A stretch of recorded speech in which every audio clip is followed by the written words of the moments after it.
Chers amis, j'aimerais aujourd'hui vous dire un petit scoop. Un petit, mais visiblement, véritablement scoop. Ça fait des années et des années que Baruch Hashem, j'ai le mérite d'enseigner la halakha. Et que j'enseigne entre autres, à l'approche de Purim, les halakhot de Mishloach Manot. Il n'y a pas un cours que je donne dans lequel j'entends pas une chose qui à chaque fois me fait mal aux oreilles. Et à chaque fois, je me fais un devoir de rappeler aux gens que cet écho qu'ils ont toujours eu, il est à mon avis non fondé. De quoi s'agit-il? Tous les élèves auxquels j'enseigne la halakha passent leur temps à me dire on m'a toujours appris que dans les Mishlochei Manot, il faut qu'il y ait deux espèces de brachot. C'est pas simplement qu'il faut qu'il y ait de nourriture, de manot, de mets, comme il y a écrit Mishloach Manot. Mais il faut aussi qu'il y ait deux espèces. C'est quoi deux espèces? Deux espèces de brachot. Il faut qu'il y ait un sheakol et un mezonot, un boré peri gefen et un boré peri adama, un boré peri etz et un boré peri adama, un sheakol et un ce que tu veux. Mais pas la même bracha. Par exemple, n'offre pas deux choses dont la bracha est sheakol. N'offre pas deux espèces de gâteaux dont les deux sont mésonotes. Et les gens, c'est vraiment à la Chalem Moshe Misinaï pour eux.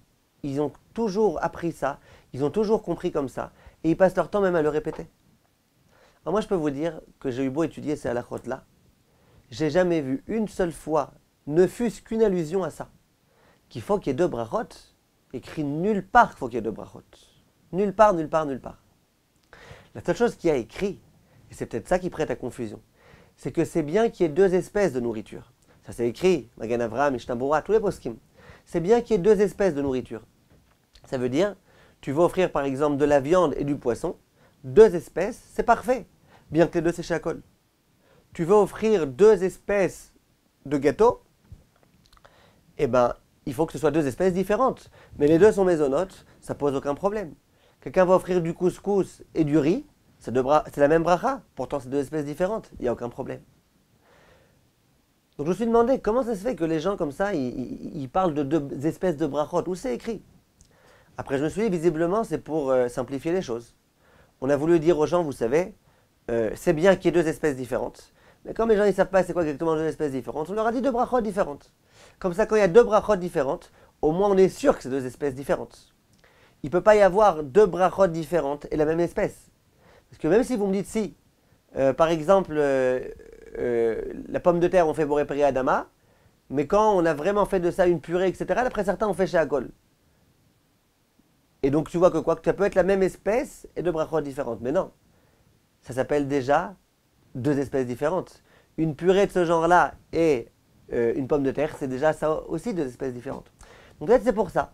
Les enseignants, ils ont voulu simplifier les choses. Ils ont voulu dire, regarde, tu vas être tranquille, offre deux brachot différentes. Comme ça, au moins, on ne rentre pas dans les problèmes. Mais il faut savoir que ce n'est pas du tout un inyan de brachot. C'est un inyan d'espèces différentes. Voilà, c'est important de le préciser. Ça fait des années que je le répète. Ça fait des années que je dis aux gens, regardez, vraiment, dites-le moi, je vous en supplie. Si vous avez déjà vu un makor, un fondement à ça, dites-le moi. Je suis le premier à le vouloir. J'ai dit à mes élèves, Blineder, si vous me trouvez un Rabbi Akiva Iger, un Khatam Sofer, un Oda Biouda, qui vous voulez, qui dit qu'il faut deux brachot différentes, eh bien je m'empresserai de faire un cours pour dire qu'il faut deux brachot différentes. Ça fait des années que je répète ça. Pour l'instant, encore personne ne m'a donné une référence précise qui justifie cette chose-là.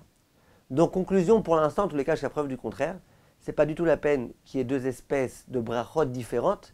Il suffit qu'il y ait deux espèces de nourriture différentes. Kol tov, mes chers amis, et à bientôt. Purim Sameach.